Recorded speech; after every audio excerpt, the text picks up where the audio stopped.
여러분 안녕하세요. 교사 교육 시리즈 26번째 시간, 오늘은 교육 목회 계획의 이론과 실제라고 하는 제목으로 찾아뵙습니다. 지난 시간에 교회 교육 커리큘럼 두 번째 시간으로 커리큘럼의 그 일반적 원리에 대해서 이야기를 했는데요. 오늘은 그 일반적 원리를 구체적으로 적용하는 실천적인 것을 이야기하고자 합니다. 여러분도 잘 알다시피 기독교 교육은 실천신학이라 그러거든요. 이론신학보단 실천신학이다. 그래서 이론도 중요하지만 기독교 교육은 실천적인 게 굉장히 중요합니다. 어떤 이런 얘기가 있어요. 어떤 뱃사공이랑 어떤 분이 이렇게 같이 가는데 강을 이렇게 건너게 됐습니다. 그랬더니 그분이 뱃사공한테 물어보기를 당신은 철학에 대해서 아느냐? 그랬더니 이 뱃사공이 아유 저는 철학 같은 거 모릅니다. 그랬더니 그분이 하는 말이 당신은 인생의 3분의 1을 헛살았다고 그렇게 얘기를 했어요. 중간쯤 가니까 또 어떤 분이 뭐라 그러냐면 이 뱃사공에게 당신은 문학을 아느냐? 그렇게 물어봤어요.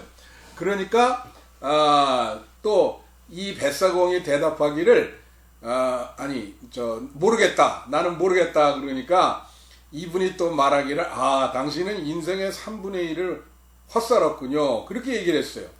그래 가다가 그만 배가 뒤집어졌습니다. 그래가지고 이제 뱃사공은 수영을 하는데 이 어떤 분 이런 걸 물어봤던 신사는 수영을 못해요. 그래서 허우적거리고 있어요. 그래서 이 뱃사공이 물어보기를 당신은 수영을 할 줄 압니까? 그랬더니 이 신사가 말하기를 나는 수영을 할 줄 모릅니다. 그랬더니 뱃사공이 하는 말이 당신은 인생을 완전히 헛살았군요. 그렇게 하고 본인 수영을 하고 헤엄쳐 나왔다는 이야기가 있습니다. 그만큼 이론보다는 실천이 중요하고요. 또 이론은 그 실천하기 위해서 있는 것입니다. 그래서 오늘은 이 그 실천 부분, 교육 목회 계획을 어떻게 짜야 되고 그거를 현장에 어떻게 적용해야 되는가, 이것에 대해서 지난번 원리를 구체적으로 적용하는 이야기를 말씀을 드리겠습니다. 지난번에 말씀드리기를 존 웨스트호프라고 하는 기독교 교육학자가 기독교 교육을 정의하기를 그 기독교적 삶의 스타일로 인도하기 위해서 신앙 공동체의 계획적이고 조직적이고 지속적인 노력이다. 그렇게 기독교 교육을 정의했다 그랬습니다. 여기에 보면 두 가지가 있어요. 하나는 의도성. 기독교 교육은 의도성이 있어야 되고, 또 하나는 계획성이 있어야 되는 거예요. 그래서 로저 쉰이라고 하는 기독교 교육학자는 기독교 교육을 계획된 영역과 계획되지 않은 영역으로 바꿨습니다. 구분을 했습니다. 그렇게 계획된 영역과 계획되지 않은 영역으로 구분을 했어요. 그러니까 계획된 영역이 뭡니까? 계획된 영역은 교육은 반드시 준비를 하고 계획을 해야 돼요. 그렇지만 그것을 적용을 할 때 계획된 요소가 물론 영향을 주기도 하지만 또 계획되지 않은 영역이 영향을 주기도 합니다. 교육이라고 하는 게 삶 자체이기 때문에 계획되지 않은 영역이 더 많지요. 그래서 이것은 지난번에 말씀드린 것처럼 어떤 나타난 커리큘럼, 명시적인 커리큘럼, 리빌드 커리큘럼과 히든 커리큘럼, 잠재적인 숨겨진 커리큘럼으로 이렇게 구분을 했었습니다. 그래서 이제 계획된 영역은 나타낸 커리큘럼이다. 그러나 계획된 영역대로만 또 되지는 않는다고 하는 것을 말씀드리고요. 그럼에도 불구하고 이 계획하는 것이 절대적인 영향을 주기 때문에 계획을 해야 된다고 말씀드립니다. 자, 그래서 이제 이 오늘 제목이 교육 목회 계획인데요. 이것을 교육 계획이라 그러기도 하고 목회 계획이라 그렇게 해도 됩니다. 저희 교단에서 말이죠.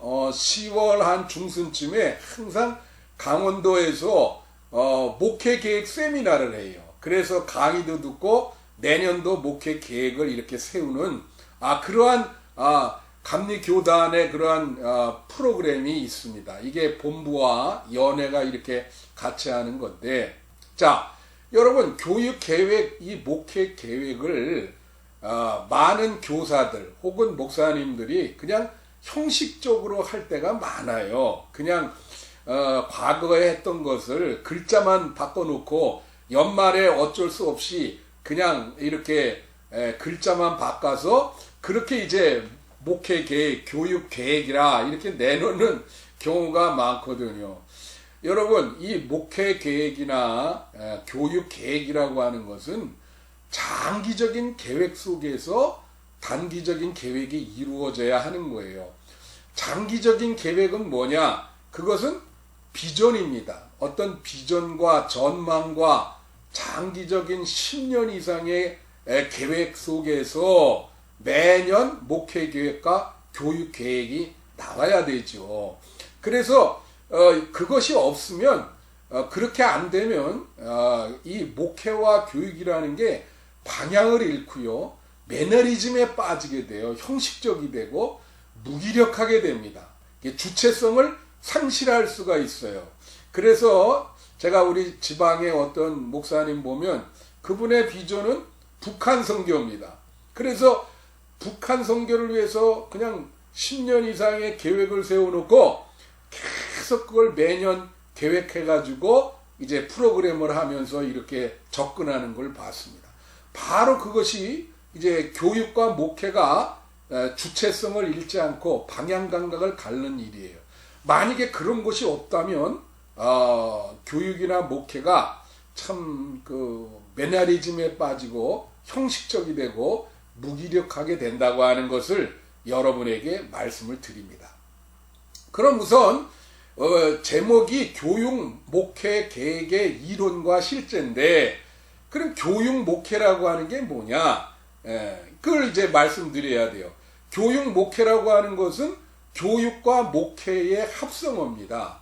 그래서 교육을 목회처럼 하는 것이고 또 목회를 교육처럼 교육적으로 하는 거예요. 그럼 그게 무슨 뜻이냐? 교육을 목회처럼으로 한다는 것은, 여러분, 목회라고 하는 것은 양이 목자를 기르는 거거든요. 그래서 이걸 우리가 양육이라 그러기도 하는데, 양육적인 관점으로 이제 교육을 바라보는 거죠. 그래서 교육을 할 때 이 교육을 목회처럼 한다는 것은 교사가 말이죠, 학생들의 어떤 그 목자가 돼서 그 학생들을 참 사랑하면서 하나하나 살피고 그런 마음으로 목회를 교육을 할 때 그거를 우리는 교육 목회라 그렇게 얘기합니다. 또 교육 목회는 목회를 교육적으로 하는 것입니다. 목회를 교육적으로 하는 게 뭐냐? 아까도 얘기했지만 목회를 그냥 북 가는 대로 할 수는 없죠. 그러니까 교육적으로 한다는 것은, 교육은 체계가 있고 계획이 있고 단계가 있고 기획이 있어요. 그러니까 목회를 교육처럼 한다는 것은 아주 계획적으로 기획을 하면서 체계적으로 단계를 거쳐서 그렇게 한다는 것이죠. 그게 바로 교육 목회입니다. 그래서 오늘 그러한 교육 목회 계획의 이론과 실제가 무언가 하는 것을 여러분과 같이 논하려고 하는 것이죠. 자, 그러면 교육 목회 계획이라고 하는 말 속에 교육 목회는 설명을 했습니다. 그럼 계획은 뭐냐? 이 계획은 기독교 교육에서 굉장히 중요한 거죠. 이 의도성을 가지고 계획을 해야 교육을 시킬 수가 있습니다. 자, 그러면 계획에 대해서 제가 한 5가지를 여러분에게 말씀을 드리겠습니다.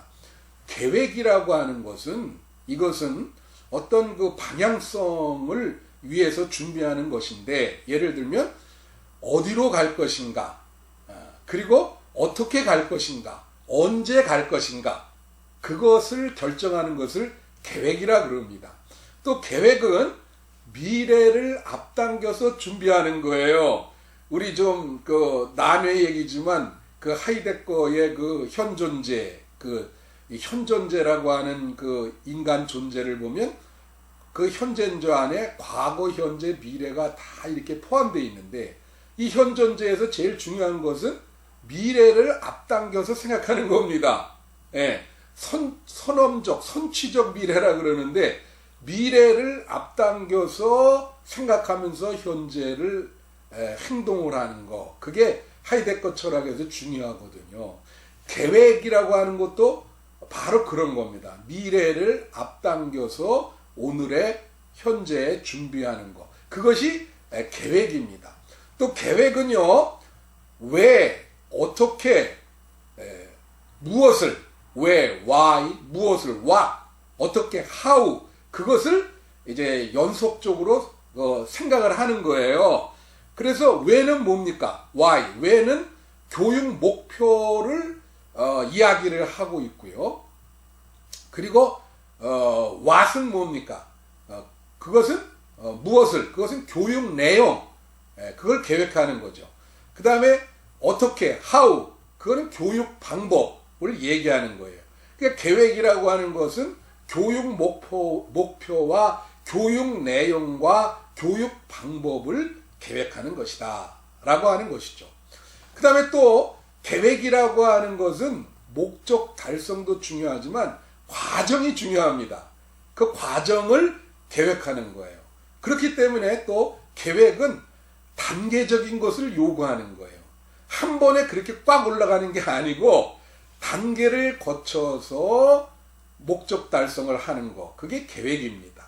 자, 그러면 이 교육 목회 계획을 하는 데 있어서 우리가 좀 피해야 될 요소들이 있습니다. 그게 한 6가지인데요. 그 첫 번째는 뭐냐면 과거의 경험에 절대적으로 의존하는 거예요.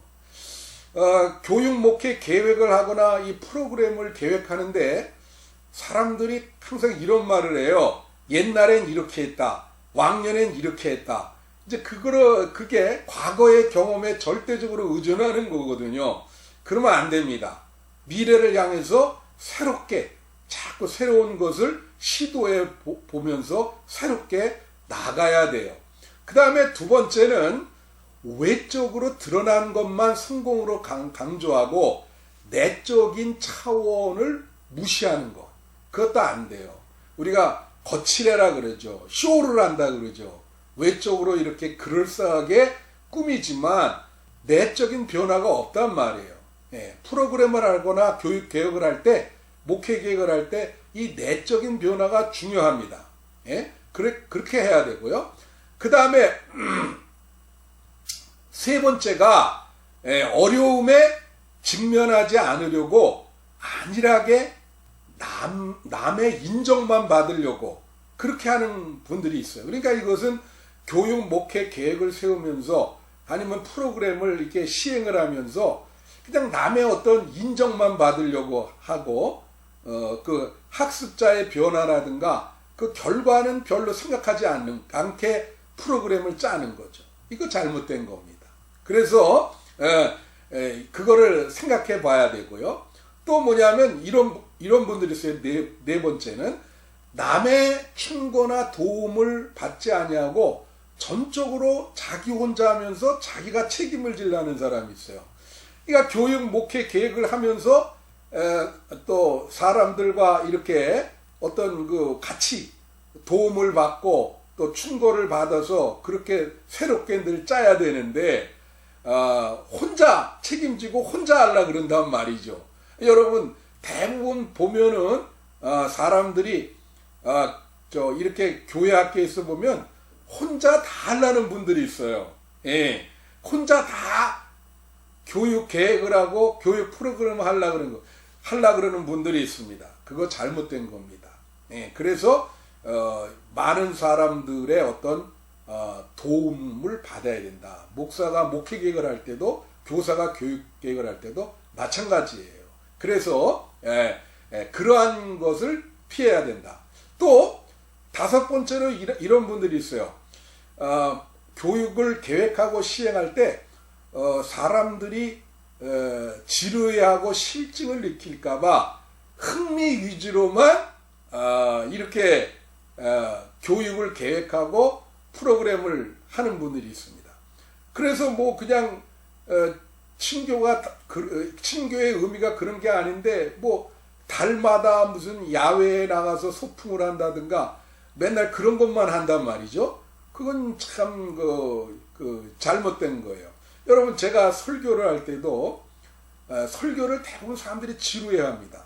그러다 보니까 막 유머도 섞고 막 그러지만 그 유머 자체가 목적이 돼서는 안 되죠. 예. 의미가 있어야 되잖아요. 의미가. 예? 메시지를 전달해야 되잖아요. 그래서 이게 참 중요하다라고 하는 거예요. 그 다음에 마지막 여섯 번째는 교육 계획을 설정하는 데 있어서 남의 비판과 모든 사람의 요구와 느낌을 고려하지 않는 겁니다. 그것도 위험에 빠질 수 있어요. 이게 독단적이 될 수 있다. 그래서 좀 잘 이렇게 의논하고 하는 것이 좋다고 하는 것이죠. 자, 그러면 이 교육을 계획하는데 어떤 과정을 거치는가? 그거는 지난번에도 일반 커리큘럼 시간에 이야기를 했는데, 이것은 진단과 교육 목표를 설정을 하고 그 다음에 계획을 수립을 하고 교육 프로그램을 선정하고 조직하고 그리고 시행하고 평가하는 거예요. 이제 이런 형태대로 교육 목표 계획을 어떻게 수립하는지 그 과정을 한번 이렇게 살펴보겠습니다. 첫째로는 진단입니다. 진단은요, 학생들에 대한 연구죠. 혹은 회중연구, 목사는 회중연구가 되겠습니다. 진단이라는 건 뭐냐면 현재 교육의 문제점이 무엇인가 라고 하는 거예요. 현재 학습자들, 학생들에게 보완돼야 될 것이 무엇인가. 만약에 목사의 목회인 경우에는 회중들에게 지금 필요한 게 무엇고 회중들에게 보완돼야 될 신앙적인 면이 무엇인가, 이거를 진단하는 거예요. 그래서 이 진단이 상당히 중요합니다. 이 힐다 타바라고 하는 기독교 교육학자가 그 진단을 얘기했거든요. 그래서 이 진단이 굉장히 중요한데, 이러한 진단을 어떻게 할 수 있습니까? 교사나 목사가 관찰을 하거나 자기가 경험하는 것을 깨닫거나 아니면은 인터뷰를 할 수 있고요. 비공식적 담화를 할 수 있고 앙케이트로 조사를 할 수 있어요. 또 피드백을 받을 수도 있어요. 이런 모든 것 혹은 컨설팅을 받을 수도 있고, 이런 것이 바로 진단입니다. 그래서 이 진단이라고 하는 것은 교육 목표, 교육 계획을 수립하기 위해서 필요한 정보를 찾아서 유용하게 사용하는 거예요. 그래서 진단이라는 게 굉장히 중요합니다. 회중 연구도 중요하고 학생에 대한 연구도 중요하죠. 현재 교육을 받는 학생들, 그리고 현재 교회에서 예배를 드리고 교회에 다니는 성도들, 회중들의 연구가 상당히 중요하다라고 하는 거예요. 자, 이 진단이 끝나면 그 다음에는 교육 목표가 설정이 되죠. 자, 교육 목표는 형식적으로 설정이 되면 안 돼요. 반드시 진단을 통해서 그 회중과 학생에게 필요한 부분을 보완하는 그러한 방향에서 교육 목표가 설정이 되는 겁니다. 그게 교육 계획이고 교육 목회 계획이고 그것이 목회 계획인 거예요. 목회 계획도 그러한 방향으로 이루어져야 되는 것입니다. 자, 그러면 이 교육 목표가 왜 중요하냐? 교육 목표는 방향성을 우리에게 줍니다. 방향 감각을 주고 또 교육의 어떤 주체의식을 주고 그 다음에 계획을 하는데 교육 목표가 근거가 되고 나중에 시행 후에 평가를 하는데 교육 목표가 기준이 돼요. 그래서 이 교육 계획을 수립하는데 교육 목표라고 하는 것은 아주 절대적인 거예요. 그래서 만약에 이 교육 목표가 뚜렷하지 않으면 교육이라고 하는 것은 표류합니다. 흔들리기 시작하고 별로 그 성과를 못 내게 되죠. 그래서 교육 목표가 상당히 중요하다라고 하는 걸 말씀드리고요.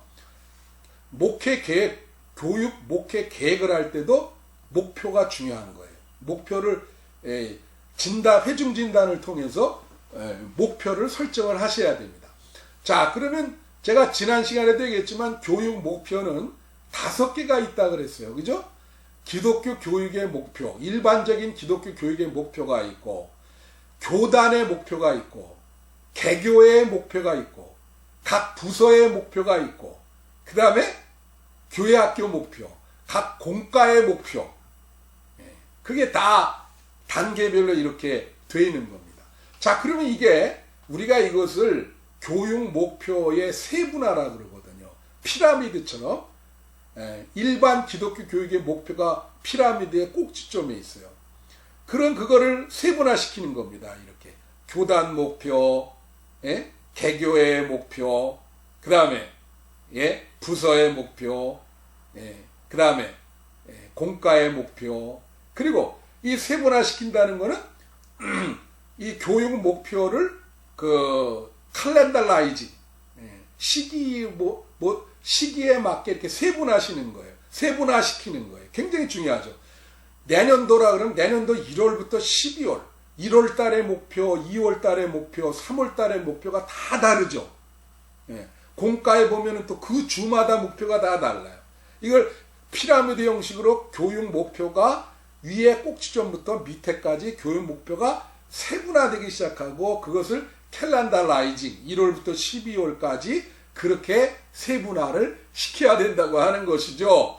그래서 교육 목표를 여러분 벤자민 블룸의 그 교육 목표 분류학을 지난주에 말씀드렸잖아요. 그것을 인지적인 영역, 정의적인 영역, 신체 행동적인 영역으로 그렇게 나눴다.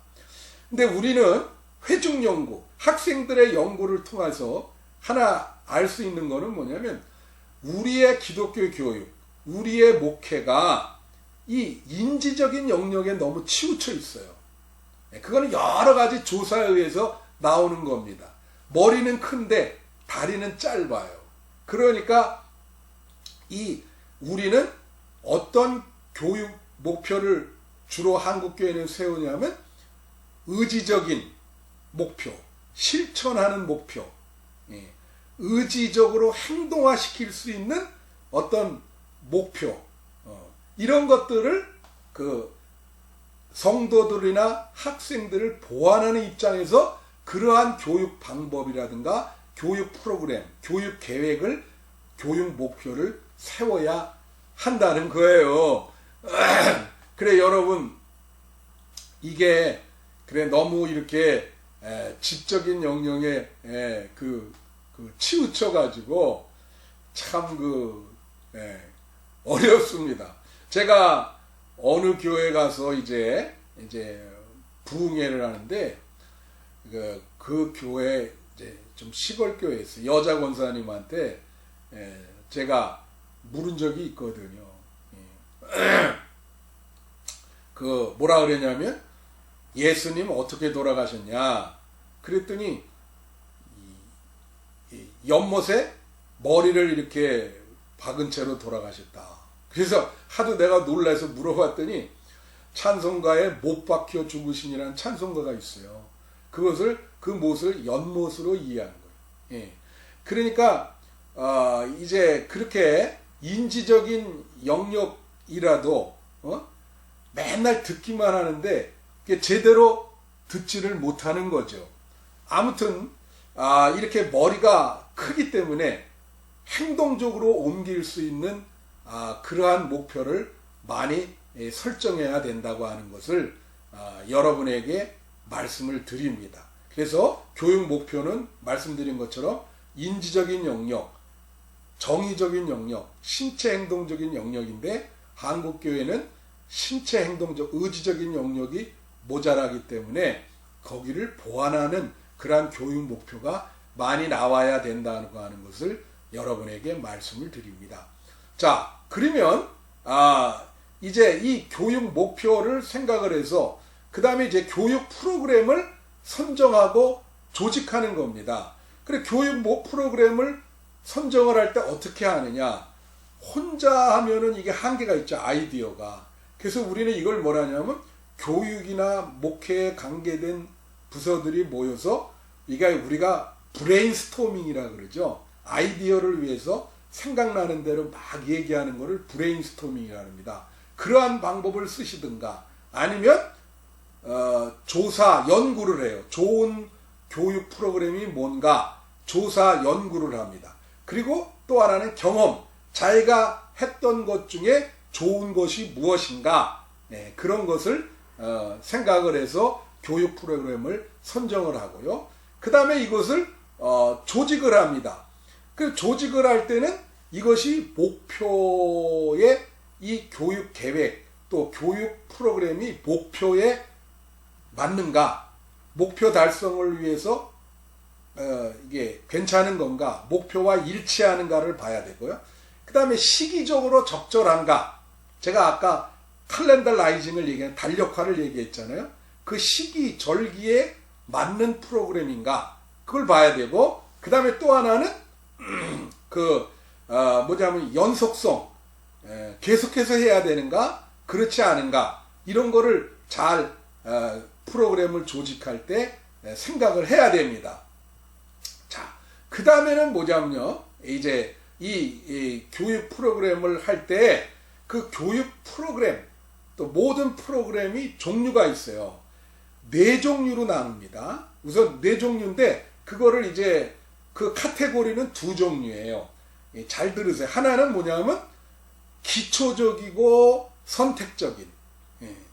그러니까 기초적이라고 하는 말은 이것은 필수적으로 매주 해야 되는 거예요. 매주 해야 되는 거. 그게 기초적인 겁니다. 선택적인 것은 선택할 수 있어요. 해도 되고 안 해도 돼요. 그게 선택적이에요. 그런 프로그램이 있어요. 그 다음에 또 다른 카테고리는 이거를 그 시기로 규칙성으로 보는 건데, 하나는 뭐냐면 지속적으로 해야 되냐, 시기를, 그러니까 연속적으로 해야 되느냐, 지속적. 그 다음에 단속적이라는 게 있습니다.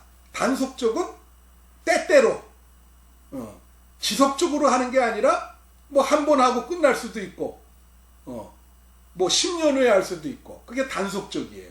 자, 그래서 이 카테고리는 기초적이냐 선택적이냐, 그 다음에 지속적이냐 단속적이냐, 요 두 개념을 가지고 여기에 이제 여러분 확률에 보면 4가지 경우의 수가 나옵니다.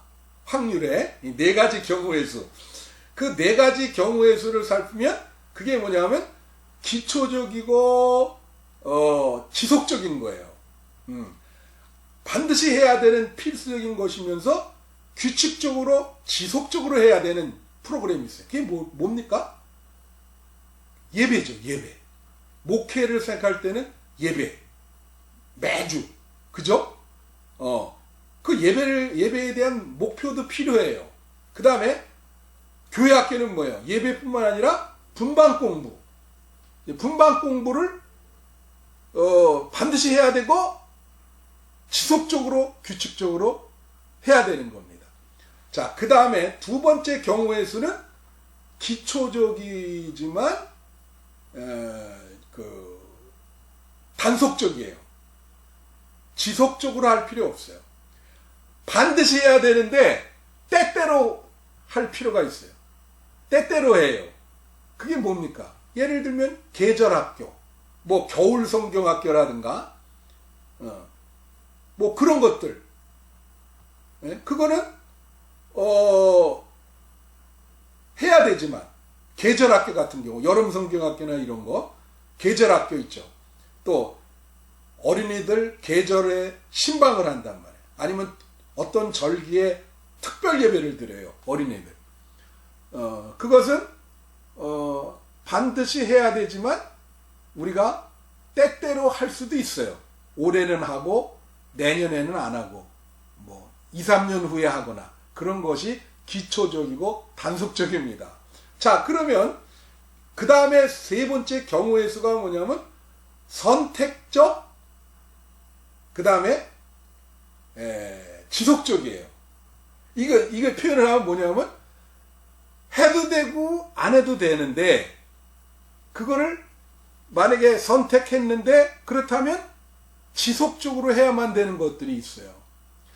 예를 들면 자, 교회 학교에서 어린이 성가대를 조직을 합니다. 근데 그 어린이 성가대라는 것은 모든 어린이들이 다 하는 게 아니죠. 예. 몇 명만 꾸려서 하는 거예요. 선택적이에요. 예? 그렇지만 어린이 성가대는 일단 선택을 했으면 지속적으로 해야 돼요. 그죠? 또 뭐가 있냐면 매월 그 생일 축하 카드를 보내요. 매월 생일자들에게 생일 파티를 보내요. 그거는 선택적입니다. 해도 되고 안 해도 돼요. 그렇지만 일단 했으면 적어도 2, 3년은 매월 생일 파티를 지속적으로 해줘야죠. 그런 거를 선택적, 지속적이라 그래요. 그 마지막 네 번째 경우의 수가 뭐죠? 이것은 선택적, 단속적인 프로그램이에요. 이거는 선택적이라는 뭐예요? 해도 되고 안 해도 돼. 단속적은 뭡니까? 그거는 지속적으로 할 필요가 없어요. 한 번 하고 끝날 수도 있어요. 예를 들면 어린이 부흥회 해도 되고 안 해도 돼요. 한 번 하고 끝날 수도 있어요. 그죠? 어린이 성가대 수련회 그것도 이 어린이 성가대는 모두 다 하는 게 아니라 그것도 몇몇 어린이를 선택해서 하는데 이 수련회도 반드시 해야 될 게 아니에요. 해도 되고 안 해도 되지만 1년 요래고 10년 후에 할 수도 있다. 그런 걸 선택적, 단속적이라 그래요. 이러한 그 프로그램의 성격을 조화롭게 잘 이렇게 해가지고 그래서 계획을 조직을 해야 되는 거죠. 자, 이것은 이제 그렇게 해서 이제 교육 목회를 계획을 해야 되는데, 자, 그러면 이 교육 목회 계획을 위해서 프로그램을 선정을 할 때 우선 어떻게 해야 되느냐? 몇 가지가 이것도 중요한 게 있습니다. 첫째로는 교육 프로그램에 대해서 교육 프로그램 하나하나의 목표를 세우는 일이에요. 제가 얘기했죠. 장기적인 교육 목회의 목표 속에 단기적인 목표가 나온다고요. 이게 중요합니다. 그리고 그 다음에는 두 번째는 그 교육 프로그램의 그 우선권, 순서 이런 걸 정해놓은 거예요.